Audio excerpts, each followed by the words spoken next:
Hello, it's time for me to do my winter care for the roses. Yum.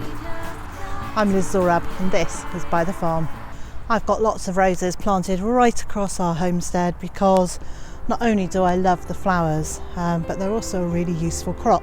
The petals can be used for potpourri and for scenting things. They can also be used in some cookery, but I grow them for their beautiful hips, which they grow in the late summer and autumn, and I use them for things like rosehip jelly, rosehip syrup, but most of all for rosehip wine. I think it was William Morris who's credited with saying, keep nothing unless you believe it to be beautiful or to be useful, and roses for me are both. So most of the roses we have on the homestead are climbers, so that I'm making use of vertical space.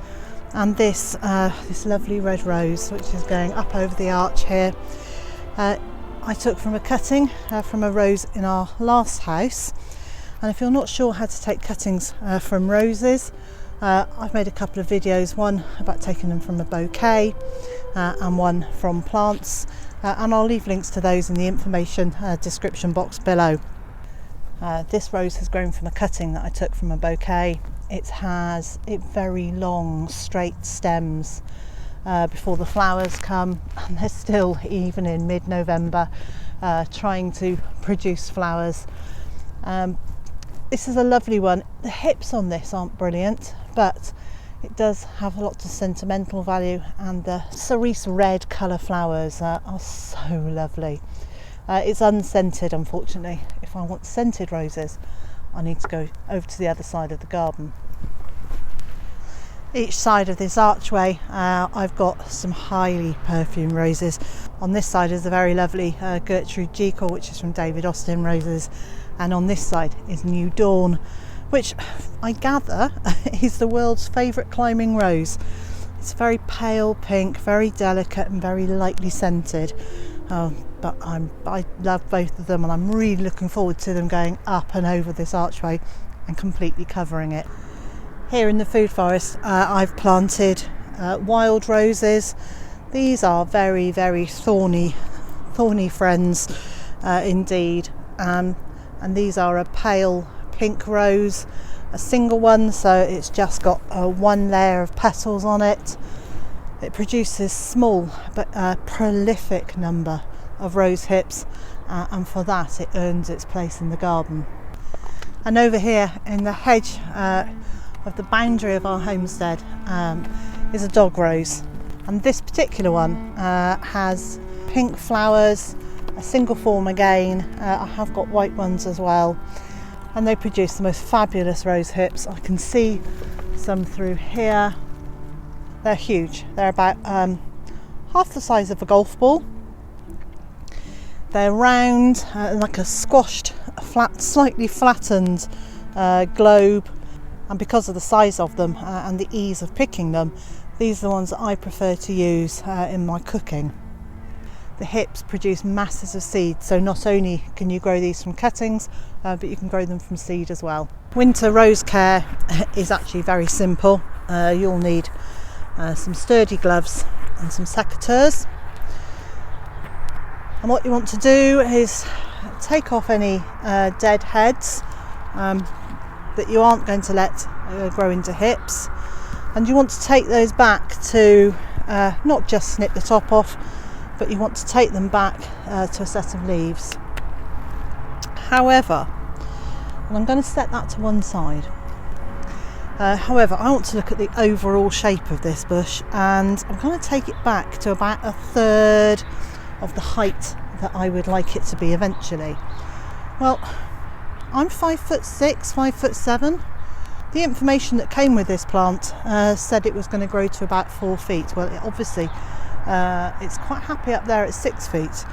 So I'm actually going to take it back quite hard, almost down to knee height, not quite but nearly.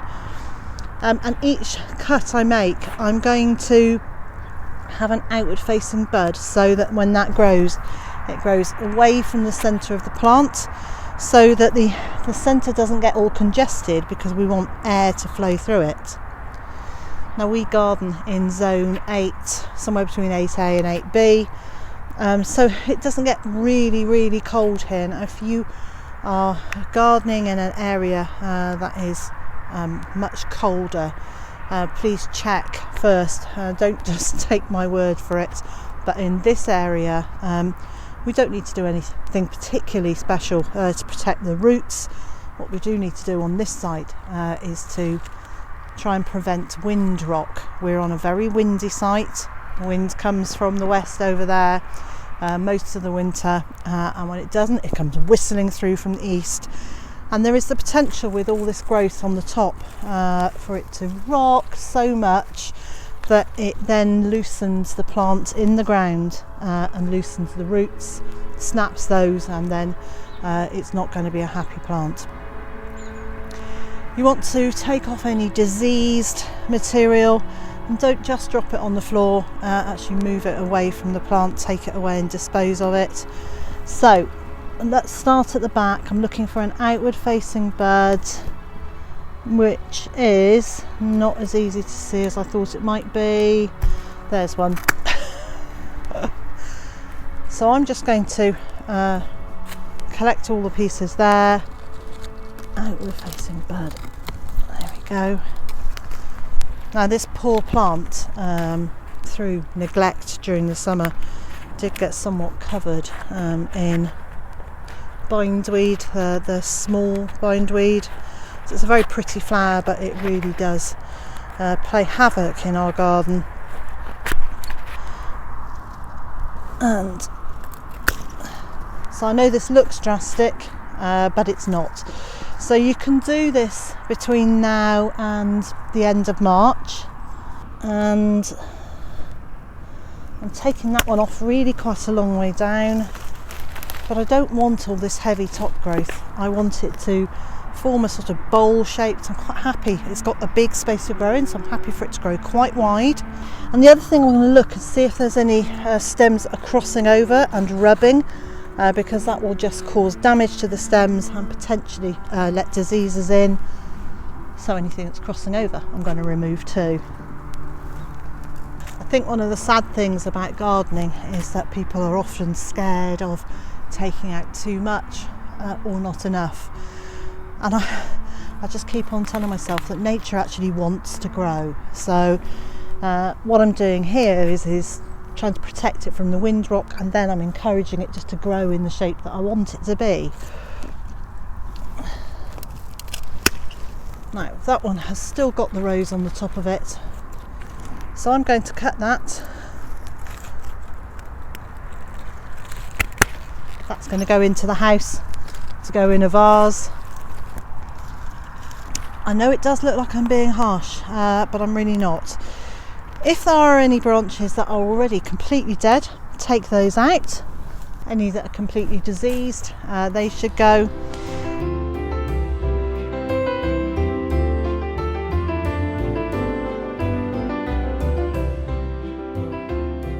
So that's it cut back for now. I'll remove the leaves from around the base, particularly ones that have got things like black spot. I'm going to clear the weeds because we don't need those either. And then I'm just going to put a bit of mulch around this.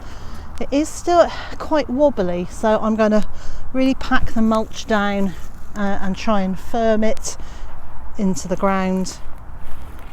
They'll go dormant for the darkest, coldest months, so December, January, and it will start maybe thinking about coming to life again in February, March. And for now, that's all we need to do. For my climbing rose that's going up and over the arch, I'm not going to cut it back that hard. I'll take about a third of it off, and any stems that are actually touching and rubbing, and anything that looks completely dead or diseased. And then what I'll do is I will tie it in gently to the archway, but not tying in the very ends.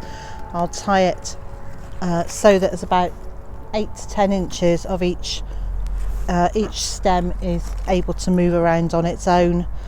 and I'll just quietly work my way through that, and likewise with the roses going over the other arch. And for the dog roses in the hedgerows, I take the hips off as I'm harvesting them, and I will just snip out the tops or maybe take them back a little bit. I want them to get quite tall because I want the hedgerow to be a windbreak, so I'm not discouraging the height at the moment, but I do want them to bush out a bit more. So again, I will cut them back to an outward facing bud so they carry on growing a little bit wider. There's another hip here ready for me to harvest. Look at this beauty.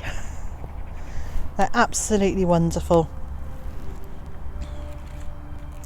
And it's as simple as that. I don't do a huge amount of messing around, particularly with the ones in the hedgerows. It won't be very long before all these hedgerows are cut. I'm not cutting them for the autumn. I'll cut them very early spring, but I want to leave as many of the seeds and the nuts and the berries available for our local wildlife. So that's it for me for the roses for winter. We'll come back in spring and have a look at them again then.